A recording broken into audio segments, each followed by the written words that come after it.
여러분은 한 번쯤 이런 상상을 해보셨을 겁니다. 내 안에 내가 모르는 내가 있다면, 밤이 깊어지면 사람의 마음은 낮보다 조금 더 솔직해집니다. 낮에는 웃고 고개를 끄덕이던 얼굴이 밤에는 조용히 뒤집히기도 하죠. 그리고 어떤 도시는 그런 마음을 잘 숨겨줍니다. 안개가 내려앉은 런던처럼요. 오늘 들려드릴 이야기는 아주 오래전부터 사람들의 마음을 붙잡아온 고전입니다.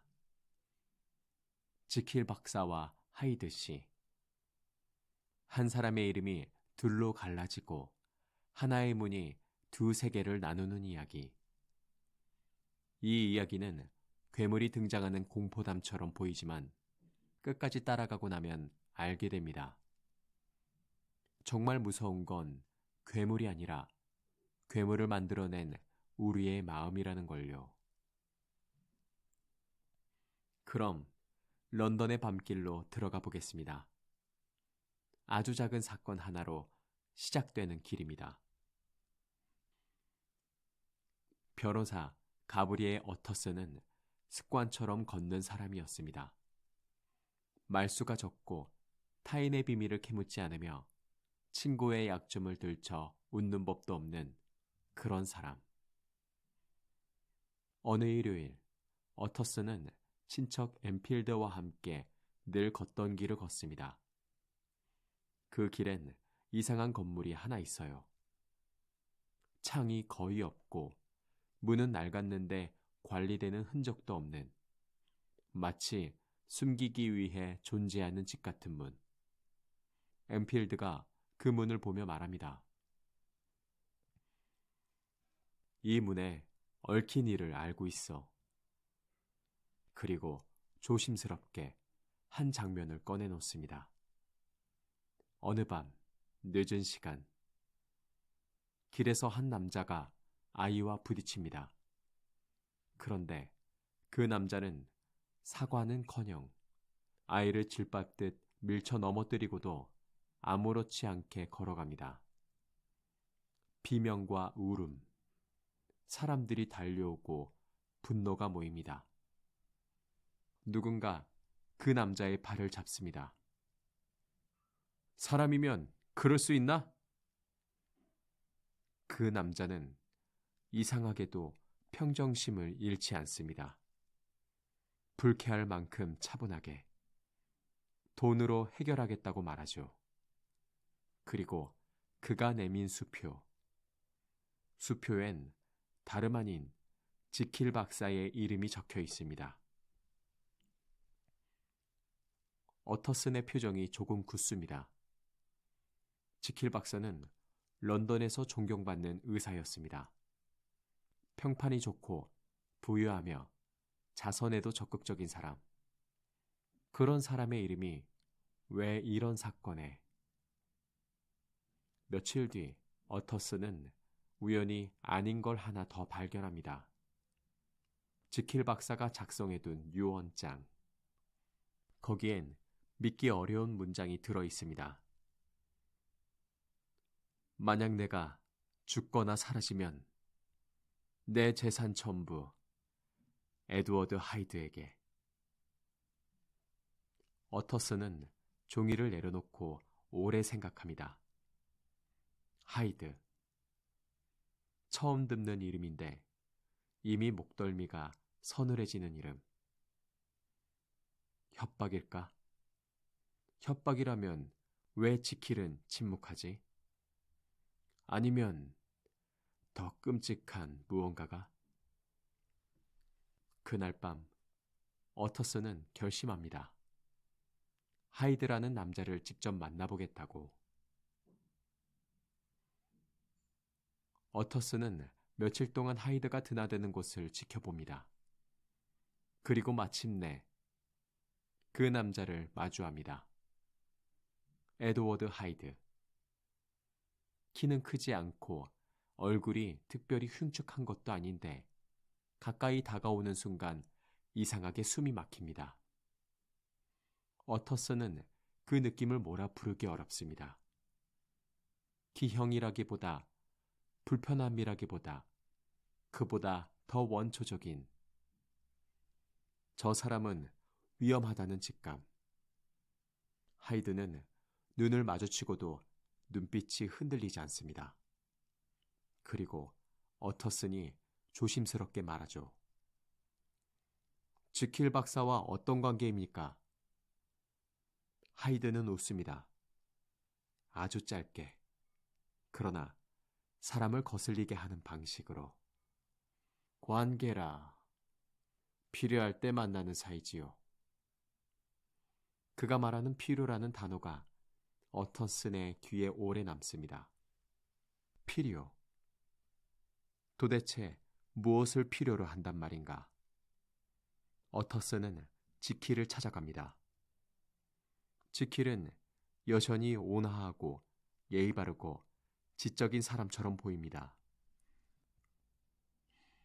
그리고 어터슨이 유언장을 언급하자 지킬은 잠깐, 아주 잠깐 얼굴에 그림자가 스칩니다.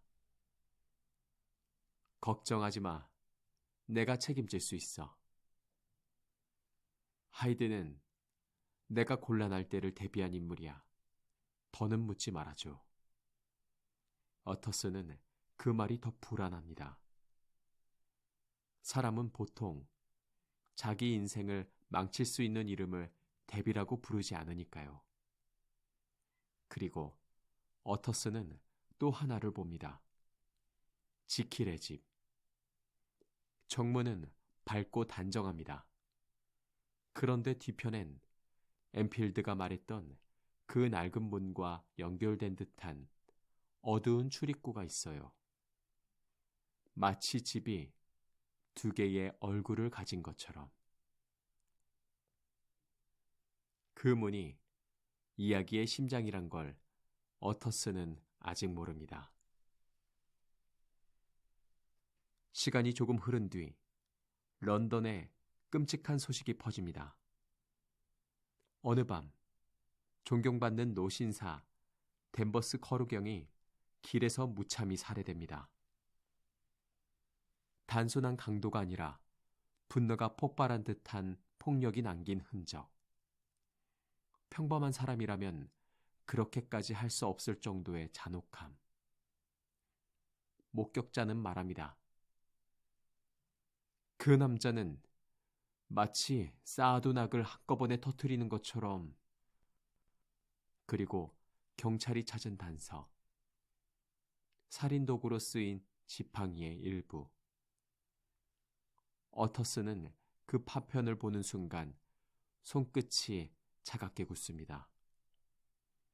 지킬 박사가 예전에 쓰던 물건과 닮아 있었으니까요. 경찰과 함께 하이드의 거처로 갑니다. 방은 급히 정리된 흔적, 불태운 종이의 잔해, 그리고 떠나기 전 누군가가 자신의 흔적을 지우려고 발버둥 친 흔적이 남아 있습니다.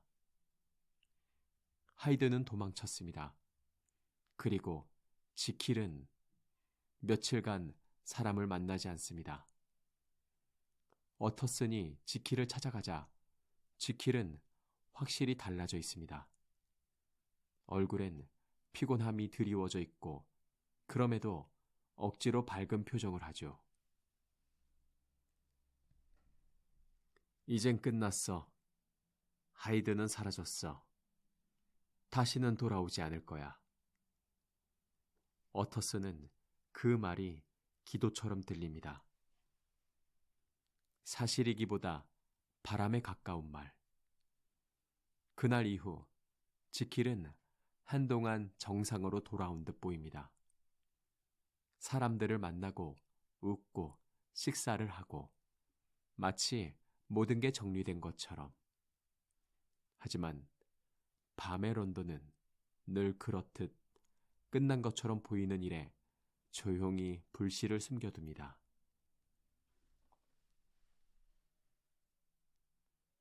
지킬이 다시 모습을 감추기 시작한 건 예고 없이 찾아왔습니다. 그는 편지도 잘 받지 않고 방문객은 돌려보내고 실험실에 틀어박혀 문을 잠급니다. 어터스는 지킬의 친구 레니언 박사를 찾아갑니다. 레니언은 지킬과 같은 의사였고 한때 가까운 동료였죠. 그런데 레니언은 지킬의 이름을 듣자마자 표정이 굳어집니다. 그 사람 이야기는 하지 마. 나는 그 사람과 끝났어. 어터슨이 이유를 묻자 레니언은 잠시 침묵합니다. 그리고 아주 낮은 목소리로 말하죠. 나는 세상에서 보지 말아야 할 걸 봤네. 그걸 본 뒤로 내 몸이 무너졌어. 그는 더 말하지 않습니다. 하지만 그 눈빛엔 공포가 남아 있습니다. 살인을 목격한 공포가 아니라 현실이 무너지는 순간을 본 사람의 공포. 며칠 후 어터스는 지킬의 집으로 갑니다. 그리고 우연히 지킬이 창문 곁에 서 있는 모습을 봅니다. 창문 너머의 지킬은 마치 수면 아래에 있는 사람처럼 희미합니다. 지킬, 괜찮나? 어터슨이 묻자 지킬은 웃으려 합니다. 하지만 그 웃음은 끝까지 완성되지 않아요. 순간 얼굴이 굽고 눈동자가 흔들립니다. 그리고 갑자기 지킬은 창문에서 사라집니다. 누군가 그를 끌어당긴 것처럼, 혹은 그 스스로 어딘가로 도망친 것처럼. 그 장면은 어터슨에게 이상한 확신을 남깁니다. 지킬은 하이드에게 협박받는 피해자가 아닐지도 모른다. 그보다 더 깊은, 더 가까운 곳에서 무언가가 지킬을 삼키고 있다. 레니언은 급격히 병들어갑니다. 몸이 아니라 마음이 먼저 무너진 사람처럼.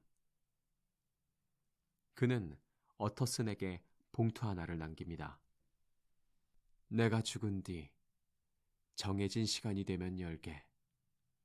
그 전에는 절대 안 돼.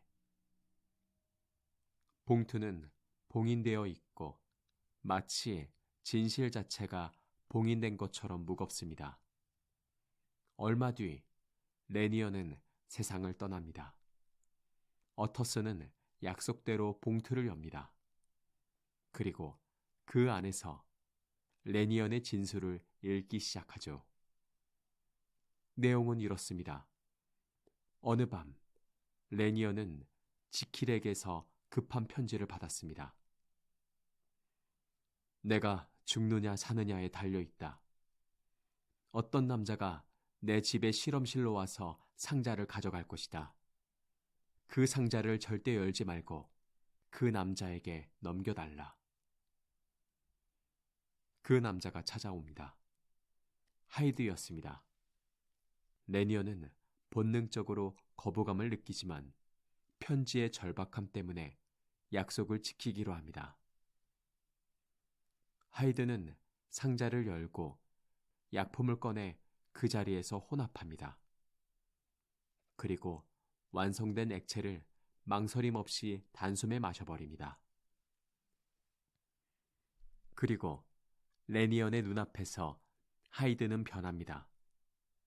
뼈의 형태가 사라지고 몸이 늘어나고 얼굴이 바뀌고 목소리가 달라집니다. 그 순간 레니언이 믿고 있던 현실이 찢어집니다. 하이드가 아니라 지킬이었습니다. 지킬은 떨리는 레니언 앞에서 말합니다. 이제 알겠지? 내 비밀을. 레니언은 그날 이후 살아있지만 이미 죽어가는 사람처럼 변합니다. 진실을 알아버린 대가가 그를 천천히 갉아먹은 겁니다. 어터스는 종이를 덮고 한동안 움직이지 못합니다. 지킬이 하이드라면, 하이드가 지킬이라면 이 모든 사건은 한 사람이 저지른 일입니다. 그런데 그렇다면 지킬은 지금 어디에 있나? 문 뒤에 있는 건 누구인가? 지킬의 하인 포올이 어터슨을 찾아옵니다. 손이 떨리고 목소리가 깨져 있습니다.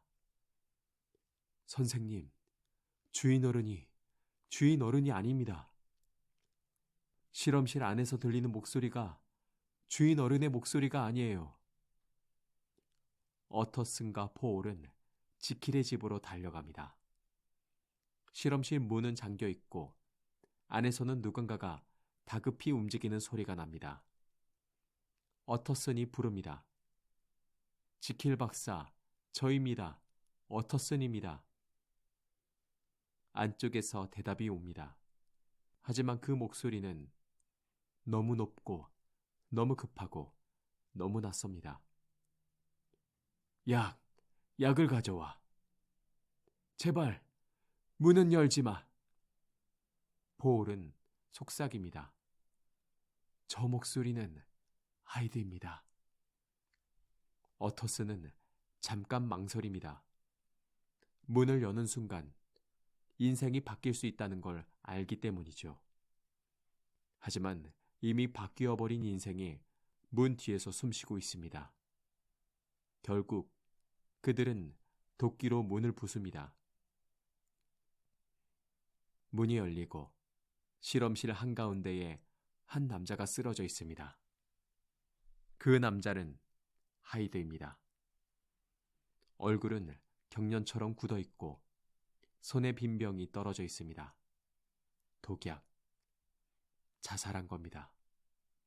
하지만 그가 입고 있는 옷은 지킬의 옷입니다. 그리고 방 안엔 지킬이 남긴 서류, 편지, 고백문이 마치 마지막 흔적처럼 놓여 있습니다. 어터스는 깨닫습니다. 이 방은 살인 현장이 아니라 한 인간의 분열이 끝나는 자리라는 걸. 어터스는 지킬이 남긴 고백문을 펼칩니다. 지킬의 문장은 놀랍도록 차분합니다. 마치 마지막 순간에야 자기 삶을 정리할 수 있게 된 사람처럼. 지킬은 말합니다. 그는 어릴 적부터 두 개의 욕망을 품고 있었다고. 하나는 선하고 존경받고 싶은 욕망. 다른 하나는 숨겨진 충동과 쾌락을 향한 욕망. 그는 후자를 부끄러워했고 무엇보다 들키는 것을 두려워했습니다. 그래서 그는 생각합니다. 만약 인간의 선과 악을 분리할 수 있다면 좋은 사람으로 남은 채 나쁜 욕망은 따로 떼어낼 수 있지 않을까? 그렇게 탄생한 것이 약물입니다. 그리고 그 약물을 마신 순간 그는 처음으로 하이드가 됩니다. 지킬은 고백합니다. 하이드가 되었을 때의 감각은 무섭기보다 달콤했다고. 양심이 가벼워지고 세상이 단순해지고 죄책감이 줄어드는 느낌. 지킬은 말합니다. 나는 하이드가 저지른 일을 내 일이 아니라고 믿고 싶었다. 나는 책임을 분리해 내가 깨끗하다고 느끼고 싶었다. 하지만 하이드는 점점 자라납니다. 지킬이 하이드로 사는 시간이 늘어날수록 하이드는 더 쉽게, 더 자주, 더 강하게 나타나기 시작합니다.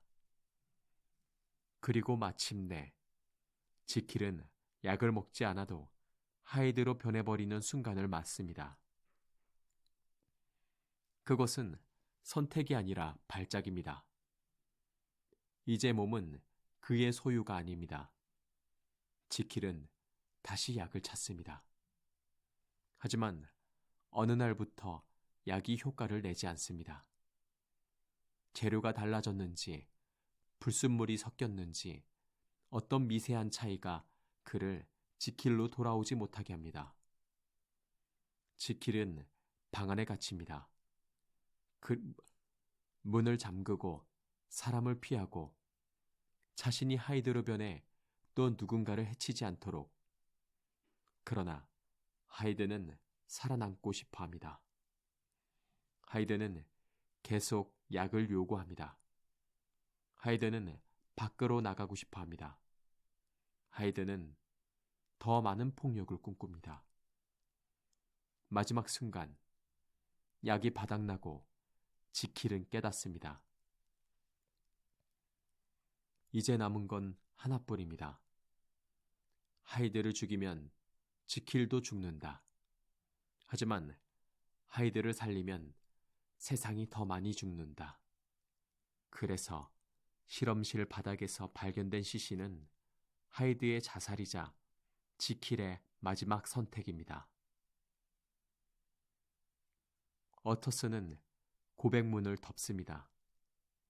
마음이 무겁습니다. 이 이야기는 나쁜 사람의 몰락이 아니라 좋아 보이고 싶었던 사람의 붕괴였으니까요. 문은 부서졌고 진실은 종이 위에 적혔습니다.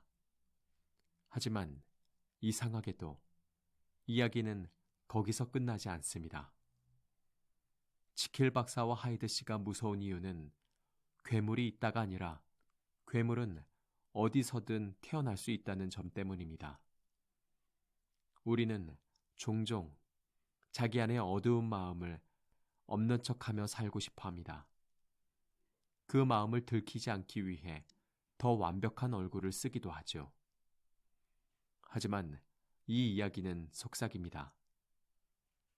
어둠을 잘라내면 선만 낳는 게 아니라고. 어둠을 인정하지 않으면 어둠은 더 거칠어지고 더 굶주린 형태로 돌아온다고. 그리고 무엇보다 책임을 분리해 그건 내가 아니야라고 말하는 순간 우리는 스스로에게 가장 위험한 면허를 내주는 거라고. 혹시 오늘 밤 여러분도 마음속에 잠겨있는 문 하나가 떠오르셨나요? 그 문을 두드리는 게 괴물일 수도 있고 그저 오래 눌러둔 감정일 수도 있습니다. 이 이야기가 말하는 건 문을 부숴버리는 게 아니라 문이 있다는 사실을 잊지 말라는 것 같습니다. 오늘 밤의 낭독은 여기까지입니다. 다음 이야기에서도 조용한 밤의 속도로 한 장면씩 함께 걸어가 보겠습니다. 지금까지 무엇이든 내레이션이었습니다.